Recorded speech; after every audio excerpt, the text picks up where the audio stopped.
Bismillahirrahmanirrahim. Assalamualaikum warahmatullahi wabarakatuh. Berjumpa lagi dengan Bu Dani di sini. Hari ini kita akan belajar tematik tentang pahlawan kebanggaanku. Simak baik-baik penjelasan dari Ibu berikut ini. Perjuangan pahlawan pada masa kerajaan Islam. Agama Islam di Indonesia berkembang pesat di daerah pesisir. Nah, penyebabnya adalah adanya kerjasama dagang antara pedagang Islam dengan pedagang-pedagang di Indonesia. Makin kuatnya pengaruh Islam di kalangan penduduk mendorong tumbuhnya kerajaan-kerajaan Islam di Nusantara. Itu tadi kisah tentang awal perjuangan pahlawan ya. Yang pertama yaitu Sultan Ba'abullah dari Kerajaan Ternate. Sultan Ba'abullah adalah raja dari Kesultanan Ternate yang memerintah dari tahun 1570 sampai 1583. Ia menjabat sebagai sultan setelah ayahnya yang bernama Sultan Khairun dihukum oleh penjajah Portugis.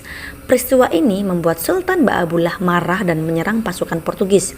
Sultan Ba'abullah diberi gelar penguasa atas 72 pulau karena melakukan persekutuan dengan daerah di sekitar wilayahnya untuk mengusir penjajah. Peninggalan sejarah Kesultanan Ternate seperti Masjid Ternate, makam Sultan Ba'abullah, dan benteng Kerajaan Ternate. Jadi Sultan Ba'abullah itu diberi gelar dengan penguasa atas 72 pulau. Bayangkan, dia adalah penguasa 72 pulau. Nah, peninggalannya yang yaitu ya Masjid Ternate, kemudian makam Sultan Ba'abullah dan lain sebagainya. Nah, ini Masjid Ternate merupakan salah satu peninggalan Kerajaan Ternate, yaitu tadi peninggalan dari Sultan Ba'abullah. Kemudian ada Sultan Iskandar Muda, yaitu yang dari Kerajaan Aceh. Sultan Iskandar Muda membawa kerajaan mencapai puncak kejayaan. Sikap kepahlawanannya adil dalam penegakan hukum, selalu mengutamakan kepentingan rakyat. Kemudian peninggalan Sultan Iskandar Muda yaitu Masjid Raya Baitur Rahman yang berada di Aceh. Pengaruh peninggalan dari Sultan Iskandar Muda sendiri yaitu sebagai tempat ibadah atau sebagai wisata religi. Nah, itu adalah gambar peninggalan Masjid Sultan itu ya. Kemudian selanjutnya ada Kerajaan Demak. Kerajaan Demak dirajai oleh Raden Fatah.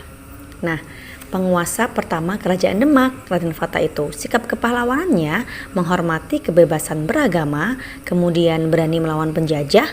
Peninggalan Raden Fatah yaitu Masjid Agung Demak. Nah, Masjid Agung yang berada di kota Demak. Kemudian pengaruh peninggalannya apa? Yaitu sebagai tempat ibadah dan sebagai objek wisata religi dan sejarah. Di situ adalah gambar masjidnya. Kemudian ada Kerajaan Banten yang dirajai oleh Sultan Agung Tirtayasa. Nah, pada tahun 1580 Masehi terjadi perselisihan antara Sultan Agung dan putranya, yaitu Sultan Haji. Keadaan ini dimanfaatkan VOC untuk melakukan politik adu domba. Nah, sikap kepahlawanan Sultan Agung Tirtayasa yaitu bekerja sama, rela berkorban. Peninggalannya apa? Sikap anti penjajah. Pengaruh peninggalannya apa? Yaitu sikap anti penjajah harus diterapkan sampai sekarang. Selanjutnya yaitu ada Kerajaan Ternate yang dipimpin oleh Sultan Harun. Nah, pada tahun 1565 Masehi, Sultan Harun melawan Portugis, tetapi terbunuh pada tahun 1570 Masehi. Sikap kepahlawanan yaitu pantang menyerah, ikhlas berjuang, penuh semangat dan gagah berani. Peninggalannya yaitu sikap anti penjajah, kemudian sikap toleransi antar umat beragama.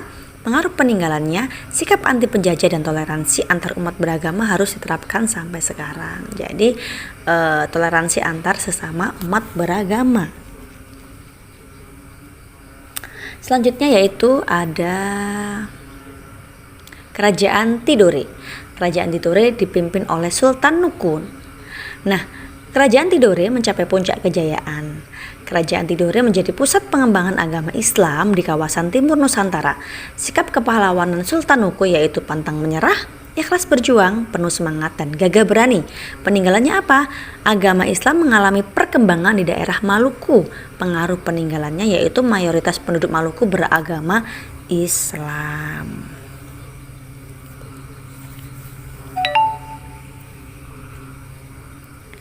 Kemudian yaitu ada Kerajaan Mataram Islam yang dipimpin oleh Sultan Agung Haryokusumo. Pada tahun 1628 dan 1629, Sultan Agung melakukan serangan terhadap VOC di Batavia, tetapi gagal karena wabah penyakit, kelaparan, serta perjalanan jauh. Sikap kepahlawanan yaitu gagah dan berani, ikhlas berjuang, penuh semangat, dan pantang menyerah. Peninggalannya Masjid Agung Kota Gede, kalender tahun Jawa. Pengaruh peninggalannya sebagai sumber sejarah, sebagai objek wisata religi, dan kalender tahun Jawa masih digunakan sampai sekarang. Jadi kalender Jawa itu masih digunakan hingga sekarang ya. Selanjutnya yaitu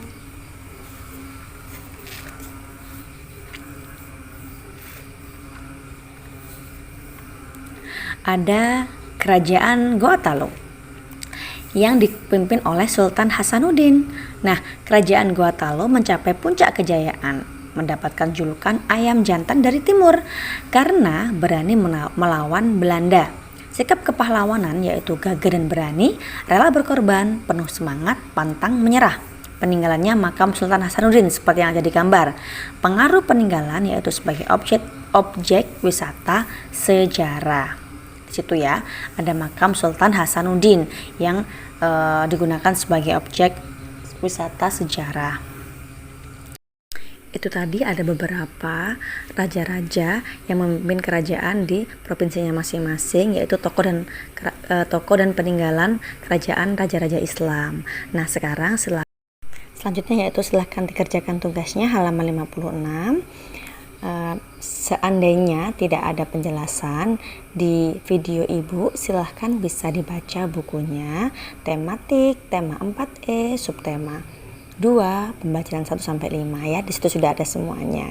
Jadi anak-anak tugasnya mencari peninggalan kerajaan Islam yang masih terdapat di provinsi kita, yaitu yang berada di Provinsi Lampung ya.